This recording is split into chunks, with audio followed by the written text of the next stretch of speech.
Hey, what's up guys? Welcome back.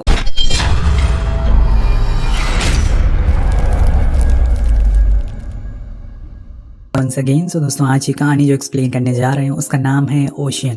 तो कहानी की शुरुआत में हम ओशियन के बीचों बीच में एक लाइफ बोट को देखते हैं जिसके ऊपर कुछ लोग मौजूद हैं। उनके चेहरे से साफ साफ पता चल रहा है कि उन्होंने कई दिनों से ना तो खाया है और ना ही कुछ पिया है, लेकिन इससे ज्यादा उन्हें किसी और चीज का डर है। पर आखिर वो क्या चीज है, इसके लिए हम चलते हैं फ्लैशबैक में। समय चल रहा है 1982 का, जगह है मैरीलैंड। जॉन नाम का आदमी जिसकी एक सेलिंग बोट है, वो अपनी गर्लफ्रेंड मैक के साथ सेलिंग करने आया है। पर उसी दौरान उसके पास ब्रैड नाम का आदमी आता है जो उनसे कहता है कि क्या मैं भी आप लोगों के साथ चल सकता हूँ सेलिंग करने, क्योंकि मेरा हमेशा से एक सपना रहा है। तो हम आपको बता दें कि सेलिंग एक तरह का स्पोर्ट होता है जिसमें छोटी छोटी याच होती हैं जिनकी आपस में रेस होती है, और उसी रेस की प्रैक्टिस के लिए आज ये लोग जा रहे हैं। वेल अब मैक जॉन को कन्विंस कर लेती है उसे ले जाने के लिए, तो वो उसे अपने साथ रख लेता है, जिसके बाद वो तीनों निकल जाते हैं। उसी रात हम दो और लोगों को भी देखते हैं जो पहले से ही बोट पर मौजूद थे, जिनके नाम थे मार्क और डेबिलिना। सब लोग खाना खा ही रहे होते हैं कि मार्क कहता है कि आते टाइम हम लोग बोट को स्पॉटलैंड पोर्ट से होकर ले जाएंगे, वहाँ मेरी गर्लफ्रेंड है, मैं उसे भी साथ लाना चाहता हूँ। लेकिन जॉन मना कर देता है क्योंकि उस साइड सोमालियन जहाज होते हैं जो इन्हें पकड़ भी सकते हैं और साथ में इन्हें वहाँ बड़ी बड़ी लहरों का सामना भी करना पड़ सकता है,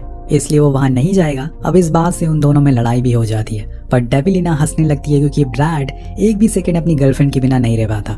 उसके जाने के बाद जॉन ब्रैड से कहता है कि हमें ब्रैड को संभालना होगा, वो बहुत ही गुस्सेल किस्म का आदमी है, उसकी वजह से मैं अपनी ये पूरी ट्रिप खराब नहीं कर सकता हूँ। अब इसके बाद ब्रैड याच के ऊपर वाले हिस्से में चला जाता है और वहीं कुछ देर तक खड़ा रहता है, लेकिन कुछ समय बाद उसे तेज हवाएं महसूस होती है। तब उसकी नजर याच के ऊपर लगे विंड मीटर पर पड़ती है जो तेजी से मूव कर रहा था, जिसे वो समझ जाता है कि जरूर कोई बड़ा तूफान आने वाला है। वहीं दूसरी तरफ हम उस कोस्ट गार्ड को देखते हैं जिन्हें अब खबर मिलना शुरू हो गई थी कि उनकी तरफ एक बड़ा तूफान आने वाला है, लेकिन अभी तक जॉन और उसकी टीम को इस बारे में पता नहीं चल पाया था। अब अंधेरा हो जाता है और अब धीरे धीरे बारिश ने अपनी रफ्तार में तेजी भी कर ली है।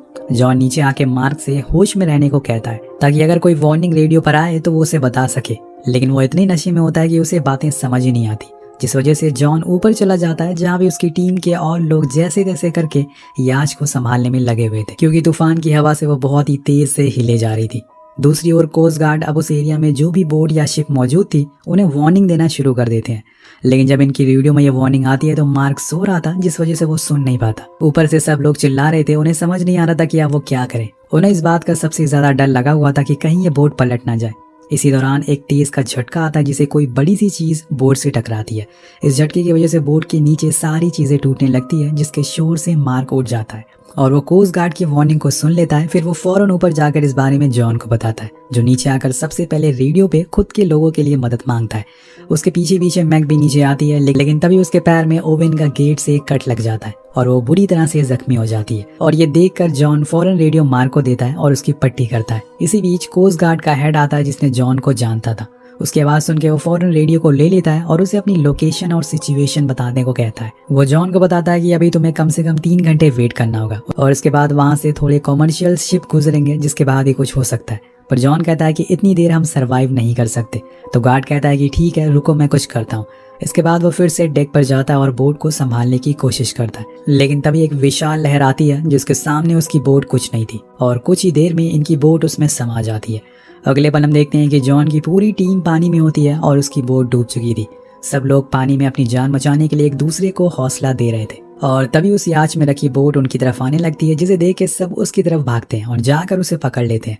इस छोटी सी बोट से उन्हें थोड़ी राहत मिलती है, लेकिन यहाँ कोस्ट गार्ड वाले इन्हें कांटेक्ट करने की लगातार कोशिश करते क्योंकि उन्होंने अपना एक हेलीकॉप्टर इनकी बताई हुई लोकेशन पर भेज दिया था, लेकिन इन लोगों की बोट तो डूब चुकी है और ना तो हेलीकॉप्टर को ये लोग दिखते हैं और ना कोस्ट गार्ड वालों को, और ना ही कोस्ट गार्ड वाले इनसे कांटेक्ट कर पाते। अब उन्हें थोड़ा बहुत अंदाजा तो हो चुका था कि शायद वो सरवाइव नहीं कर पाएंगे, पर उन्हें क्या पता था कि वो सारे लोग अभी भी जिंदा है। अब इसी तरह से सुबह हो जाती है और सब अभी भी उसी लाइफ बोट को पकड़ कर लटके हुए थे, लेकिन यहाँ हम देखते हैं कि मैक के पैरों में जो चोट लगी थी उसका खून अब समुद्र में बहता जा रहा था। उसके खारे पानी की वजह से उसे और दर्द भी होता जा रहा था। तो मार्क कहता है कि क्यों ना हम इस लाइफ बोट पे सिर्फ मैक को बैठा दे, जिससे उसे थोड़ा आराम मिल सके, लेकिन जॉन ऐसा करने से मना कर देता है क्योंकि हवा बहुत ठंडी थी, जिससे उसे और तकलीफ होगी, उसे पानी में ही रहने दो। तो जॉन लगातार मैक को हौसला बढ़ाता रहता है। इसी दौरान डेबिलिना ब्रैड से कहती है कि तुम मुझे लात क्यों मार रहे हो, पर वो कहता है कि नहीं, मैंने ऐसा कुछ किया ही नहीं।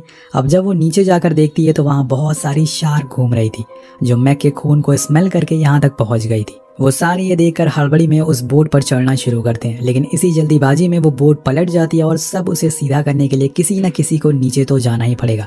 लेकिन यहाँ कुछ होने से पहले ब्रैड इतना ज़्यादा डरा हुआ था कि वो उल्टी बोट पर ही चढ़ जाता है। सब लोग उसे नीचे लाने की कोशिश करते हैं क्योंकि ऐसे में तो बोट सीधा हो ही नहीं पाएगी, पर जैसे तैसे करके वो उसे नीचे लाते हैं और फिर बोट को सीधा करके सब लोग उस पर चढ़ जाते हैं। लेकिन तब तक बोट तक शार्क आ चुकी थी, तो मार्क को पकड़ने ही वाली होती है, लेकिन डेविलिना उसे ऊपर खींच लेती है।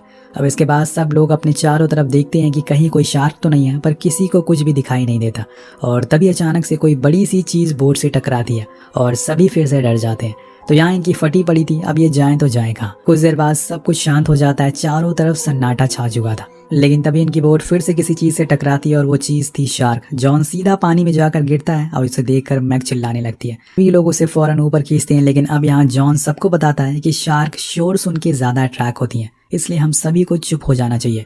कुछ ही देर बाद वहाँ का पानी साफ हो जाता और शार्क वहाँ से जा चुकी थी। लेकिन आखिर ये यहाँ कब तक रहेंगे? यहाँ तकरीबन इन्हें 31 घंटों से ऊपर हो चुका है और तब से लेकर इन्होंने ना तो कुछ खाया है और ना ही पिया है। समुंदर का पानी भी ये पी नहीं सकते। वहीं दूसरी तरफ कोस्ट गार्ड वाले अभी भी लगे हुए हैं इन्हें ढूंढने के लिए। वो अपने चॉपर बार बार उसी जगह पर भेजते हैं, लेकिन उन्हें वहाँ कोई भी नहीं मिलता क्योंकि ये लोग अब वहाँ से बताई हुई लोकेशन से बहुत ही दूर आ चुके हैं। अब धीरे धीरे समय बीतने लगता है और इन्हें भूख लगना शुरू हो जाती है। वहीं मैग अपनी उस चोट से परेशान थी क्योंकि समय के साथ साथ इन्फेक्शन अब बढ़ता जा रहा था, जिसे देखते हुए जॉन अपनी बेल्ट को उसके पैर पर कसकर बांधने लगता है ताकि इन्फेक्शन ना फैले। लेकिन इसे मैग को बहुत दर्द होता है और वो बहुत तेज चिल्लाती है, जिससे कि शार्क उनकी तरफ फिर से आने लगती है और ये ब्रैड देख लेता है। और इतना सब कुछ होने के बाद वो थोड़ा पागल सा हो चुका था। उसके साथ ही इस बोट पर और भी लोग मौजूद थे, लेकिन सबसे ज्यादा वही डरा हुआ था। तो वो उस बेल्ट को छीन कर पानी में फेंक देता है ताकि मैग चिल्लाए ना। अब इस बात से जॉन गुस्से में आ जाता है और वो उसका सर को पानी में डाल देता है, जिसे देखकर शार्क उसकी तरफ आने लगती है, पर सही मौके पर मार्क उसे हटा लेता है। तब ब्रैड कहता है कि तुम पागल हो चुके हो, मैग पहले से ही मरने वाली है और इसे बचाने के चक्कर में तुम हम सभी को मारना चाहते हो। अब उसकी इस बात को सुनकर सारे लोग बहुत ही गुस्से में आ जाते हैं क्योंकि उसे ऐसा नहीं कहना चाहिए था। सब लोग पहले से ही डरे हुए हैं। अब कुछ देर बाद अंधेरा हो जाता है और सब लोग सो जाते हैं, लेकिन जॉन को नींद ही नहीं आती। वो पूरी रात वहीं बैठकर गुजार देता है। जब सुबह होती है तो उसे थोड़ी दूर पर एक आइलैंड देखता है, जिसे देखकर वो फौरन पानी में कूद जाता है और उसकी तरफ भागने लगता है। लेकिन थोड़ी दूर जाने के बाद जब वो पीछे मुड़कर देखता है तो वहाँ कुछ भी नहीं था। असल में ये उसका बस एक इल्यूजन था। वहाँ पे आइलैंड जैसी कोई चीज नहीं थी और ये तब होता है जब आप पूरी रात जागते रहते हो। और इसी दौरान उसके सारे दोस्त भी जाग जाते हैं। वो जब आसपास जॉन को नहीं देखते तो चिल्लाने लगते हैं। उनकी आवाजें जब जॉन सुनता है तो उन्हें ढूंढने लगता है, लेकिन वो उनसे काफी दूर आ चुका था। पर वो जैसे तैसे करके उनके करीब जाता है, पर तभी वहाँ पर एक शार्क आ जाती है जो उसे अंदर खींच लेती है। लेकिन उसकी किस्मत अच्छी थी कि वो बच जाता है। अब वो बोट के बिल्कुल करीब आ चुका था। उसके दोस्त उसका हाथ भी पकड़ लेते हैं, पर तभी एक शार्क उसे अंदर खींच लेती है। लेकिन इस बार ही उसका खून ही बस ऊपर आता है, वो नहीं आता, जिसे देखकर सभी लोग समझ जाते हैं कि वो मर चुका है। सबसे ज्यादा मैग को बुरा लगता है। पूरी राफ्ट पे सन्नाटा छा जाता है क्योंकि इन सब में जॉन को ही समुंदर के बारे में सबसे ज्यादा जानकारी थी और सबसे पहले ही वही मारा गया था। अब इसी तरह से एक और रात गुजर जाती है, लेकिन जैसे जैसे समय बीत रहा था ब्रैड पागल होता जा रहा था। उसका दिमागी संतुलन अब ठीक नहीं था। वो उसी समुंदर का पानी पीने लगता है। सब लोग उसे ऐसा करने से मना करते हैं, लेकिन वो किसी की नहीं सुनता।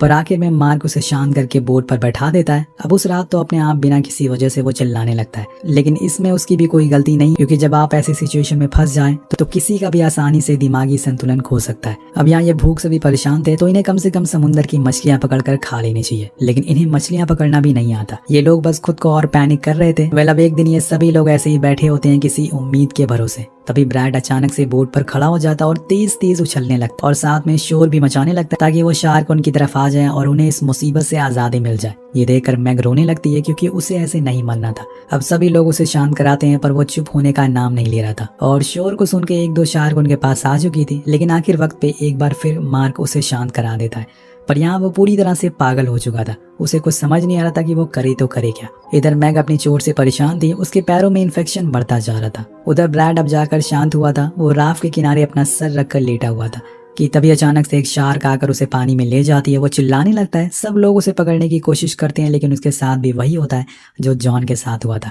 तो इसे यहाँ मरने की ज्यादा जल्दी थी, इस वजह से ये बोट पर कूद रहा था। और कूद ले बेटा। अब बचे हैं दोस्तों यहाँ पर सिर्फ 3 लोग। ये क्या करेंगे आगे देखते हैं। इन सब चीजों से मैग सबसे ज्यादा सहमी हुई थी। उसने कभी नहीं सोचा था कि वो एक दिन ऐसी जगह फंस जाएगी। उसे हर टाइम बस यही डर सता रहा था कि कब उसकी मौत ना आ जाए। उस रात वो डेबिलिना से कहती भी है कि मैंने और जॉन ने सोचा था कि हम कुछ दिनों में शादी कर लेंगे और फिर उसके बच्चे होंगे, देन हमारी एक अच्छी सी फैमिली होगी।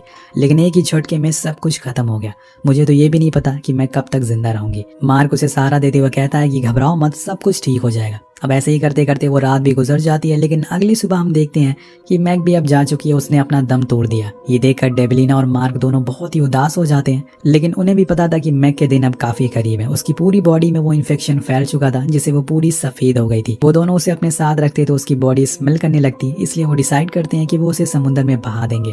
वेल वो करते भी ऐसा ही है और उसके लिए प्रे करता है और उसे पानी में छोड़ देता है, जिसके कुछ देर बाद एक शार्क आकर उसे पानी के अंदर ले जाती है और खा जाती है। वेल अब बचे हैं यहाँ पर सिर्फ 2 लोग, और क्या पता ये भी ज्यादा दिन के मेहमान ना हो। वहीं कोस्ट गार्ड वालों को मैसेज मिलता है कि उन्होंने जॉन की बताई हुई लोकेशन को अच्छे से चेक कर लिया है, पर वहाँ उन्हें कुछ नहीं मिला है, ना ही उनकी बोट मिली और ना ही उनकी लाशें। इसलिए उनके परिवार वालों को खबर कर दो। जिसके बाद वहाँ का हेड उन 5 के घर पर कॉल करके उन्हें बारे में बता देता है, लेकिन उन्हें इस बात का जरा अंदाजा नहीं था कि अभी भी 2 लोग जिंदा हैं। वहीं डेबिलिना मार्क से कहती है कि हमें बोट को पलटना पड़ेगा क्योंकि इसमें खून जमा हो चुका है, जिसकी स्मेल से शार्क दोबारा आ सकती है। लेकिन मार्क के पास अब इतनी ताकत नहीं थी कि वो उठ सके, तो वो उसे हौसला देती है और कहती है कि अगर तुम जिंदा रहना चाहते हो तो हमें ये करना ही पड़ेगा। वो मान जाता है क्योंकि अपनी जान सबको प्यारी होती है। अब वो दोनों पानी में कूदते हैं, जिसके बाद वो बोट को पलट देते हैं, जिससे उसमें खून भरा पानी में मिल जाता है। लेकिन अब इन्हें जल्दी से बोट को सीधा करना होगा, वरना शार्क स्मेल सूंघकर पहुंच जाएंगी। डेबिलिना तो बोट पर चढ़ जाती है, लेकिन मार्क अभी भी पानी में ही रहता है। वो धीरे धीरे नीचे जाने लगता है, लेकिन तभी उसके सामने एक शार्क आते हुए दिखती है, तो वो फौरन ऊपर जाता है और डेबिलिना उसे बोट पर खींच लेती है। तो यहाँ पर किसी तरह से ये दोनों अपनी जान बचा लेते हैं। अब यहाँ हमें पता चलता है कि इन्हें इस समुद्र पर रहते हुए पूरे 131 घंटे से ऊपर हो चुके हैं। चौंकाने वाली बात यह थी कि इतने घंटों में इन्होंने ना तो कुछ खाया था और ना ही पिया था, और इसी भूख प्यास में एक और रात गुजर जाती है। लेकिन अगली सुबह इनके लिए एक उम्मीद, एक नई किरण लेकर आती है। मार्क को एक शोर सुनाई देता है। जब वो देखता है तो सामने एक कार्गो शिप आ रहा था। वो फौरन डेबिलिना को उठाता और बोट को छोड़कर उस शिप की ओर तैरने लगता है। और यहाँ दोस्तों इनकी किस्मत अच्छी होती है, कैप्टन उन्हें देख लेता और शिप को रोक देता है। जिसके बाद शिप वाले लोग नीचे लाइफ जैकेट फेंकते हैं, जिन्हें मार्क तो पकड़ लेता है, पर डेबिलिना पकड़ नहीं पाती। उसके पैर में चोट लगी थी, जिस वजह से स्विम नहीं कर पाती वो। तो मार्क वापस उसे लेने जाता है, लेकिन इसी दौरान वहाँ पे शार्क आ जाती है। पर अहम मौके पर कैप्टन हॉर्न ब्लो करता है और उसकी आवाज सुनकर शार्क वहाँ से वापस भाग जाती है और ये लोग उस जैकेट को पकड़ लेते हैं। उसी दौरान हम इन दोनों की रियल इमेज भी देखते हैं। तो यहाँ इन लोग की जान बच गई थी। अब हमें यहाँ बताया जाता है कि ये पूरी कहानी एक सच्ची घटना पर आधारित है। आखिर में हमें कुछ फोटोज भी दिखाई जाती है, जिसमें बताया जाता है कि उस दिन के बाद दोनों को 8 दिन हॉस्पिटल में रखा गया। जिसके बाद डेबिलिना ने अपनी सर्वाइवल जर्नी के बेस पर 3 बुक पब्लिश करी और जिसके साथ ये कहानी ही खत्म हो जाती है। तो आपको ये सर्वाइवल दिल थामने वाली कहानी कैसी लगी, नीचे कमेंट करके जरूर बताएगा। मिलते हैं आपसे अगली वीडियो में। Thank you so much watching. Peace out.